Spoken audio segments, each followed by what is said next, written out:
Welcome to another episode of A Salt and Buttery with Intent to Satisfy. Today we are making a chocolate cake, but not just any chocolate cake. This is a chocolate cake that I've been working on and tweaking and adjusting and this, that, and the other for a little while. So let's start off. First thing we're doing is we're taking brown sugar and butter and we're going to cream it together. But this calls for a pretty large amount of brown sugar, okay? Now, one of the differences, what I wanted to show you, is normally we firmly pack brown sugar into a measuring cup. This time, we're not, okay? Now, I will have the proportions and everything ready for you. And if you happen to run out of brown sugar, you can do an emergency substitution, which is a combination of white sugar and molasses. Okay, I will do my best to try to remember to actually tell you how to do that, just in case. It's not something I recommend. I really recommend actually using brown sugar. Now, we also have here a half a cup or one stick of butter. Now, I prefer to use unsalted butter because what I've run into is different butters have different amounts of salt in them. So if you do unsalted and just add your own, then it works out a lot better. Now, what I'm doing here is a technique, it's called creaming, okay? Which is basically you take the back of the spoon and you rub it against the side of the bowl to get, and this is usually done at the butter and sugar stage of baking. So,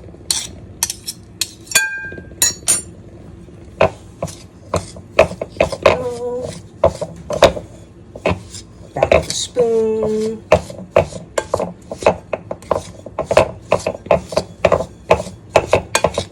And yes, I'm using a glass bowl so that you can see what I am doing. Now, if you happen to have a mixer, a stand mixer, you can do it all in that, okay? But you don't need that. You can do this with just basic tools. You don't need fancy tools for this. Okay, that's mixed up enough. Now we're going to add eggs. Now, once again, I've talked about this before. If you're breaking an egg, okay, don't do it on the side of the bowl.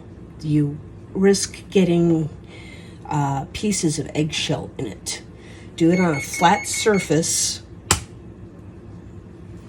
okay, just firmly. Oh, that doesn't want to give. Okay, well, there we go.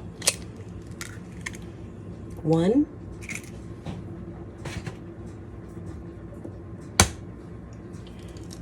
2,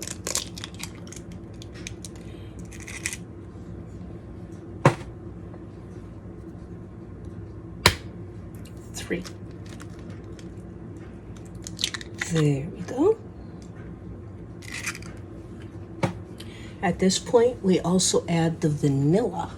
Now, I like to use a good quality of vanilla, but if you don't like, use whatever tastes good to you, okay? So, now we do the mixing. We don't have to cream because we already did that. Now we mix. It's not going to look good yet. It's not going to look good till we add much more stuff to it. But trust me, this is a really good, really rich chocolate cake.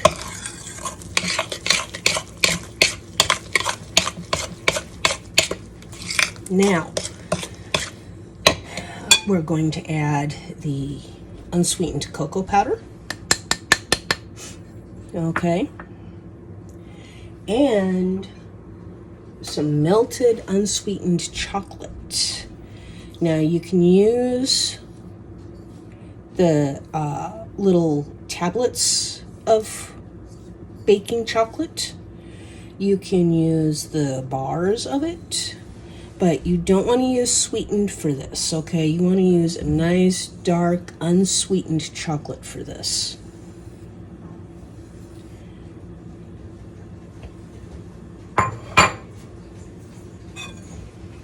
And I already have the oven preheated so that when this is all mixed up, I can just put it into the oven and it'll be ready to go. Mix, mix, mix, mix, mix. See, we're getting a chocolatey look, and it's already got the sugar in it, so it's sweetened, because unsweetened chocolate does not taste good. It smells good, but it does not taste very good.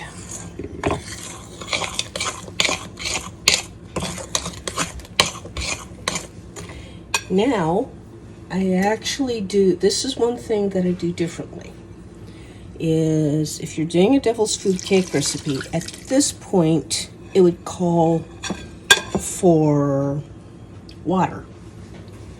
I've done that, and I've done it with the chocolate cake mixes and everything else. Instead of water, I use coffee. Cold coffee. I make a strong batch of cold coffee and use that instead of the water. And I get a really, really good result with that. Okay. Now see, very liquid here. But that's because we've added a lot of liquid to it. Now we're going to add, now this is one of the tricks that's going to make it stay really, really moist. This is either yogurt or sour cream. Okay, you can use either one. I have, for this purpose this time, I'm using the kefir, which is the drinkable yogurt. Okay,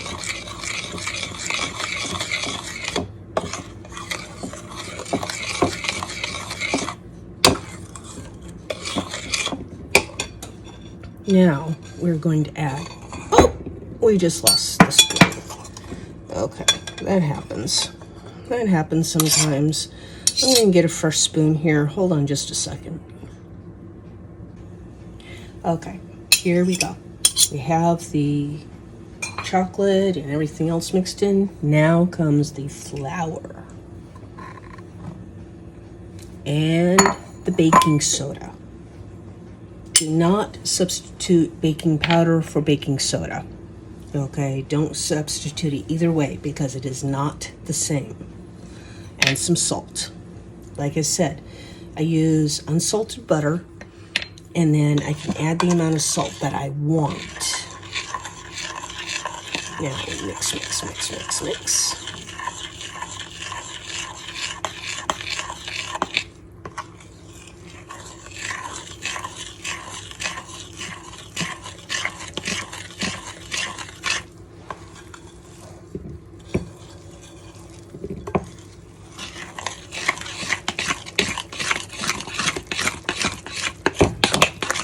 Now, it will come out smoother if you use like a KitchenAid stand mixer or something like that. But like I said, you don't need to. You can do all of this by hand. It is so awesome.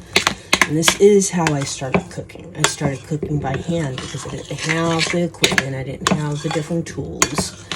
So, now, I have a very nice stand mixer, but that is not the purpose of this. Purpose is to show you how to do it yourself with no fancy tools, with nothing that you would not have in a regular kitchen. Hopefully you have some of this stuff in a regular kitchen. Now I have 2 baking pans, 2 cake pans that I've already buttered. Okay, so let me go grab those. Okay, let's adjust a little bit so you can see what I'm doing.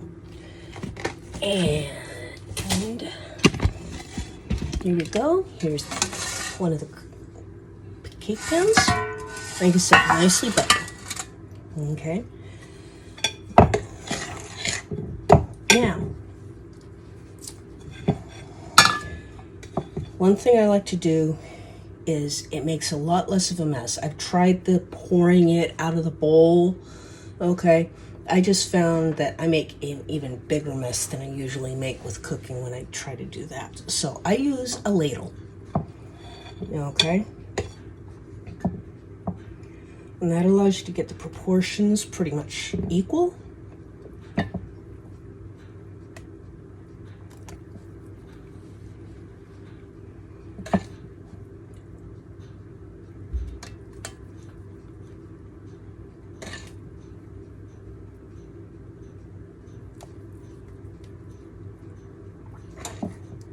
And like I said before, I am a sloppy cook. I make a mess. I end up with flour everywhere. I end up with, I make a huge mess, okay? But that's okay. The whole purpose of this is to make something that tastes good, not end up with a kitchen that looks like it hasn't been touched and it's still in a model home or something like that. Now, at this point, I will switch over to pouring it out of the bowl because most of it is gone, okay? And it's a lot lighter now, easier to handle. And I'm still making a mess. So, go you. There you go you.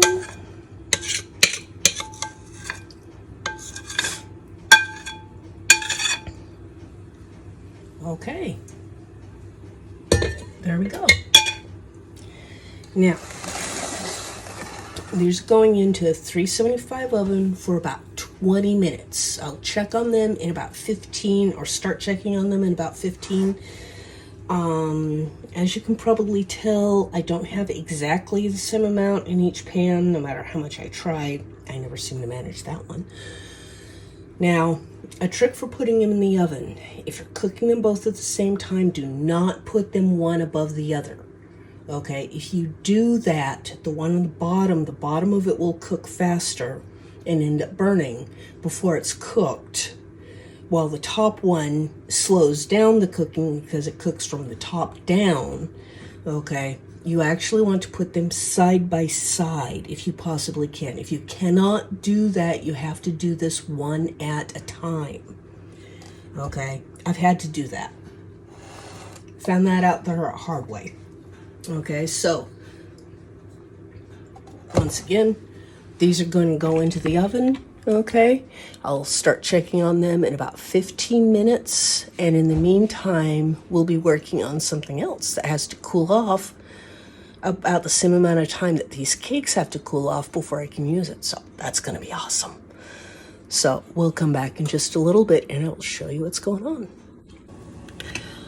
Okay, we have the cakes out of the oven.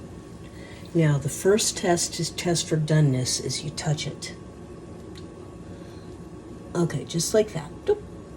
And it springs back. That means that part is cooked. Now the next test is we take bamboo skewer, works perfectly for this. See that? That is not finished. Okay, now let's check the other one.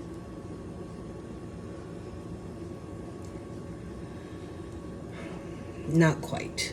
Okay. Now you can use either a butter knife or a regular knife or a bamboo skewer, but this means they need a couple more minutes in the oven. Not long. Okay, otherwise you'll end up. Okay, we have pulled the cakes out of the oven again. We are testing. Oh yes, that is perfect. Now something else too to take a look at, another clue that it's done is if you take a look around the edges, it's just starting to pull away. Okay, that means the edges are cooked enough, it's actually shrinking just a little bit. And this is what we want. And this means these cakes are cooked. Yes! Because you know how frustrating it is when you've been working hard on a cake and then it's ready to serve and you're serving it and you cut into it and it's still partially raw. Oh, I hate that. It's so frustrating. Anyway, but these cakes are cooked. Now we're going to let them cool, and then we're going to do some really cool stuff with them, okay? But this is, you don't have to do anything further. This is a really rich chocolate cake all on its own. If you want to do more, if you want to add frosting or something like that, just let it cool down all the way first. If you want to cut it in half to make thinner layers, to put more frosting between the layers, trick on that is freeze it. Freeze it, then use like bamboo skewers all the way through to guide your knife, okay, so that you get even layers if you choose to do that. I usually don't do that because that comes more under cake decorating for me, and I don't really do cake decorating. I like to just, okay, it's done, now let's eat. Yeah. Anyway, but this is, it seems complicated, but it is worth the effort. So go ahead and give it a try. Let me know what you think. And once again, this was A Salt and Buttery with intent to satisfy, and thank you.